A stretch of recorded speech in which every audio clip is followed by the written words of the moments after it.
స్త్రీలు ధరించే మంగళసూత్రానికి, ఈ చెవి దుద్దులకి, ముక్కు పుడకకి, చేతికి వేసుకునే గాజులకి, ఈ నుదుటి మధ్యలో పెట్టుకునే సింధూరానికి అంత ప్రాధాన్యం ఉందమ్మా. ఏవి మానేసినా ఇవి మానేయకూడదు. ముత్తైదువ అంటారు.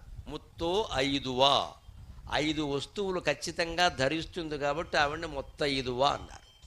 ఆ 5 ఏమిటి అంటే మంగళసూత్రం, చేతికి గాజులు, ముక్కు పుడక, ఆ పైన చెవికి దుద్దులు, ఇక్కడ సింధూరం, పాపట్లో సింధూరం చాలా అందంగా కూడా ఉంటుంది. ఆంజనేయ స్వామి సింధూరం ఉందే, అది పాపట్లో పెట్టుకోవాలి. అది భర్తని, పిల్లల్ని, కుటుంబాన్ని మొత్తం కాపాడుతాయమ్మా. ఈ 5 చిహ్నాలు అనుమానించే పని లేదు. ఇవి తీయకూడదు. అసలు పూర్వకాలపు స్త్రీలు అయితే పడుకున్నప్పుడు కూడా తీసేవారు కాదు. అవి గుచ్చుకుంటున్నా సరే పాపం అలాగే పడుకునేవారు. తీయకూడదు. భర్త ఊళ్ళో లేనప్పుడు అస్సలే తీయకూడదు.